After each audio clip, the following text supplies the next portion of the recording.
Welcome to another episode of the Freelancers Tea Break. This week we're going to be talking all about childcare when you're a freelancer. So this is for you if you already have young children and you're looking at your options, or perhaps if you're thinking about starting a family and you're freelance and you want to know sort of planning ahead.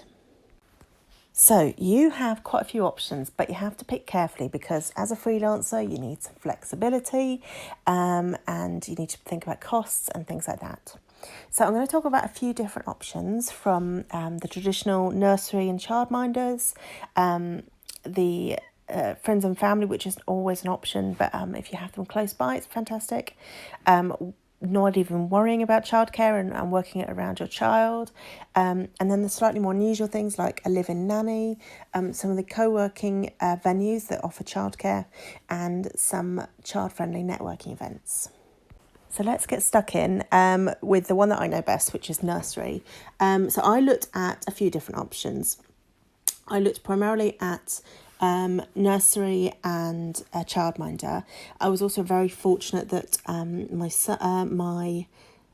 son's grandmother, so my mother-in-law and my mum both lived close by, or they both still live sort of 20 minutes away. So my mother-in-law used to come over for half a day, a week to help me out. But eventually it got to the point where I wanted to do more. And I looked at both nursery and childminder.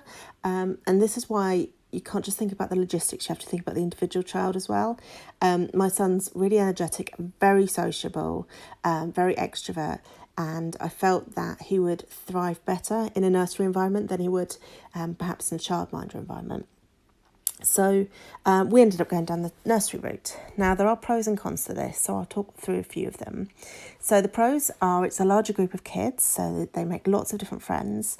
And if you have a child that's kind of around preschool age, you'll know that they have a new best friend every week. So it's good if they have a bit of a mix.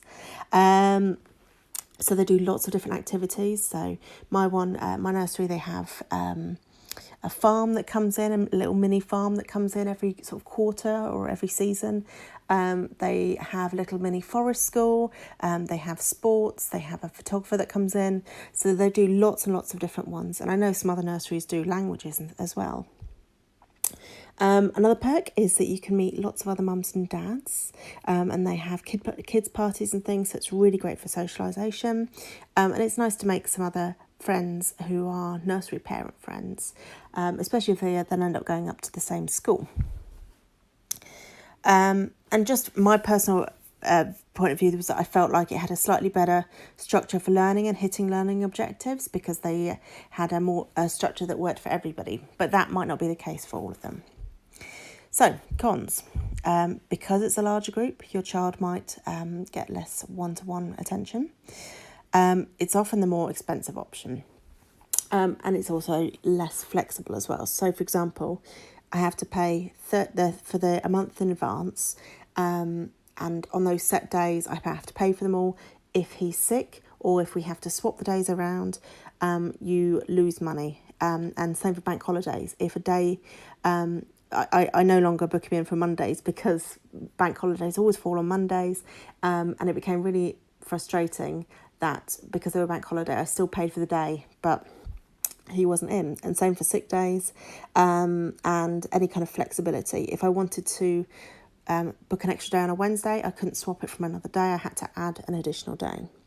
So that was really, really frustrating. And the other problem was that fixed hours, they tend to have fixed hours that you are with them. So, for example, a fixed set of hours in the morning or a fixed set of hours in the afternoon.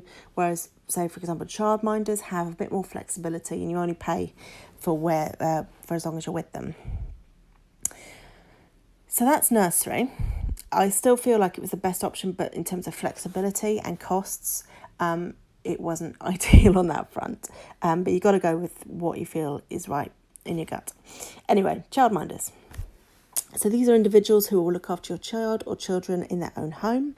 They're often parents themselves and usually have a small group of children around 1 to 6, and they are usually different ages. So it's great if you want them to have a bit of socialisation with different ages and also still get that one-to-one.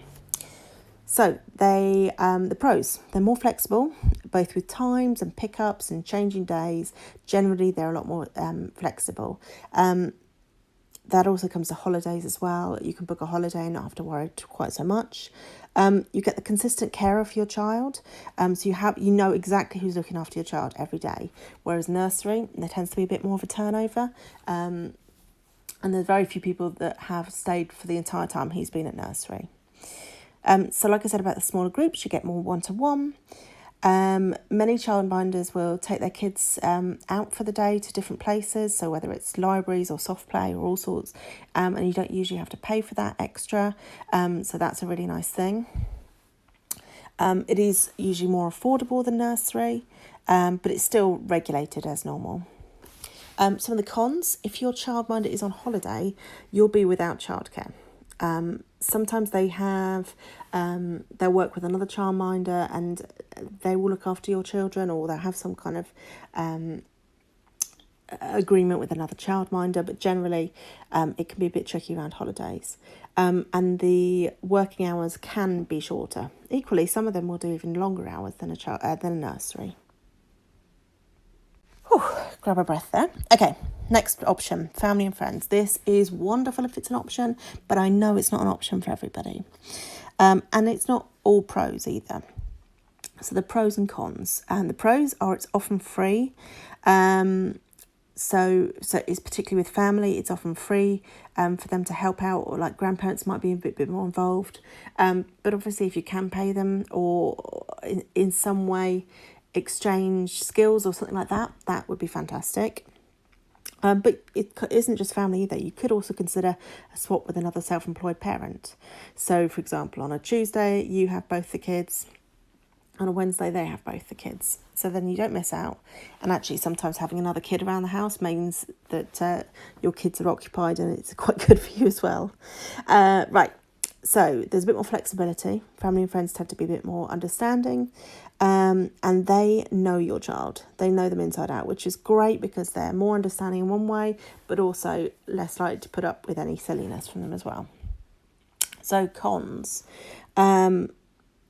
Occasionally there can be clashes in the best way to bring up your child, especially with family.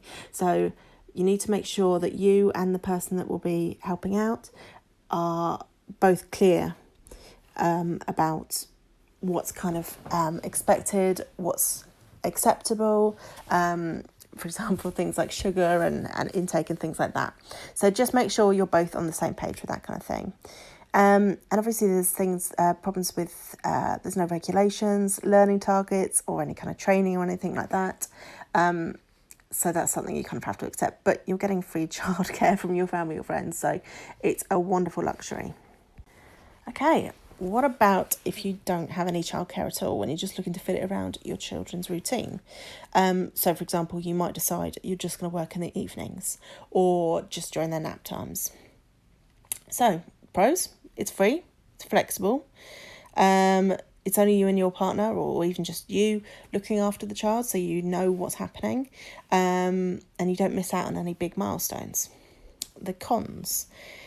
Having to work during naps or once they've gone to bed can be really challenging. I don't know about you, but I always find I have sort of 6 p.m. I'm thinking, I'm going to get so much done tonight. I've just got to get through bedtime. And I get through bedtime and I sit down on the sofa and I collapse and I'm exhausted. So kind of the idea of working at night can sometimes not be as great as the reality. And if they refuse to nap or fight bedtime and you've got that time planned for work, that can be really frustrating and lead to burnout. You don't get time to yourself and it can be really, really lonely. It's not an option I would recommend necessarily. There is some wiggle room, like you could have, if you're both self-employed, that can work quite well because then you can take it in turns. But yeah, it's not the easiest option and it can lead to burnout. Okay, and a few other options now. So live-in nannies. Or au pairs are an option. Obviously, you have to think about whether you are comfortable with someone being in your home, and also create boundaries around the hours that they work and things like that. So those are all kind of things that you want to think about. And there's also different kinds of nannies. Like sometimes when you have a young baby, you can have a night nanny and all sorts of different things. The childcare app actually, I think, covers a lot of these different kinds of nannies. So it's definitely worth looking at.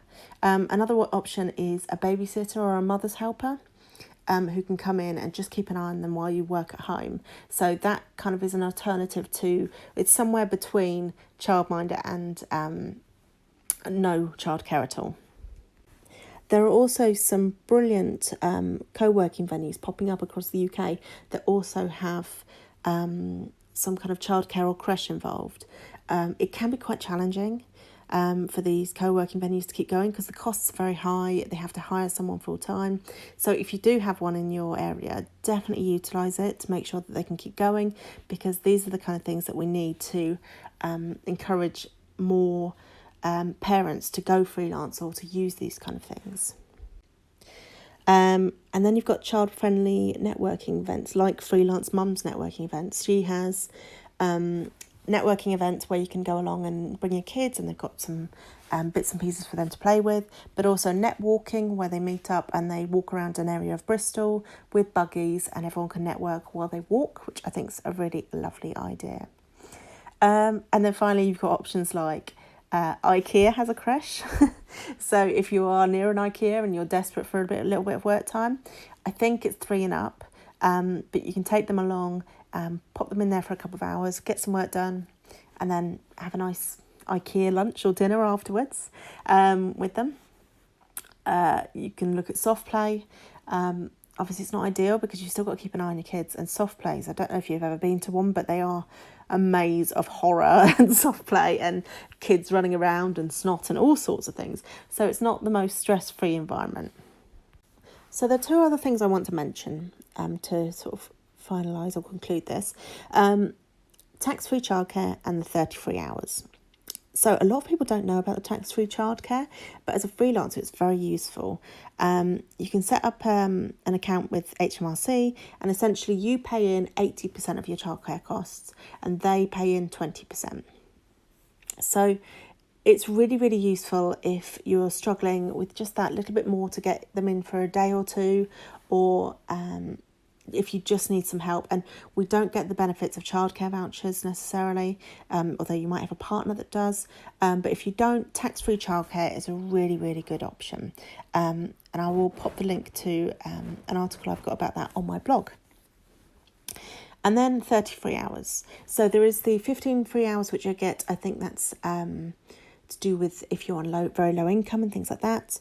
The 33 hours hits the term after their third birthday. So it's not just as they turn 3. You have to wait until the term after, which is frustrating. But it basically gives you 33 hours of childcare, which sounds great. There is a bit of a catch though.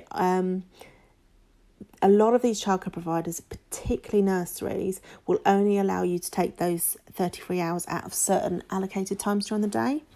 So for example, I can't remember exactly what mine are, but it's something like 10 till 12 and then 2 till 4. So you're still going to have to pay for the time between 8 and 10 and 12 and 2 and 4 and 5.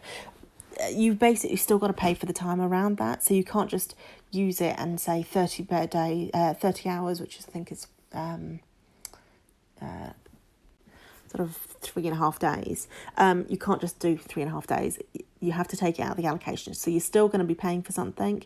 Some childminders and some nurseries will allow you to just take the 30 hours, but others, there's kind of restrictions. So take that into consideration. A lot of them, so for example, my nursery has a form or a table that tells you how much you'll pay. And you can combine the two, tax-free childcare and 33 hours. So you can get the 33 hours and they will put it through their system and then you'll get invoiced. And then you can then do the tax-free childcare where you put 80% of the amount in your tax-free childcare account and they will top it up within a day or two and then you can transfer that money across. But again, I'll pop the link because I've got information on all of that and everything I've mentioned in this podcast on that blog post. So I know that was a lot to take in, but it's quite a big topic, and there are so many options out there. And there's even some I haven't mentioned, like preschool, which is kind of similar to nursery. And there are a few other options out there at the moment. One I forgot about actually. I think they're called kitchen creches, which is essentially where you meet up with a bunch of other parents and bring all your kids along, and then you all work around the kitchen table while the kids all play together. That's quite a nice way of doing it as well, but I would imagine still quite distracting, but great if you're on a budget. I'd love to know if you have any other childcare options that you're aware of. Do let me know in the comments of the blog post that I will pop in the links below. And do come over and join us in the Facebook group, the Freelance Lifestylers, because we have so much content for parents in there. There's so many conversations going, and there's loads of working parents. So if you are a freelance parent, come join that. And there's also one other group I would recommend, which is called Doing It for the Kids, which is another really good Facebook group. And they cover lots of things around being a freelance parent as well. So have a lovely week, and I will be back next week with another episode for July, all about being a freelance parent.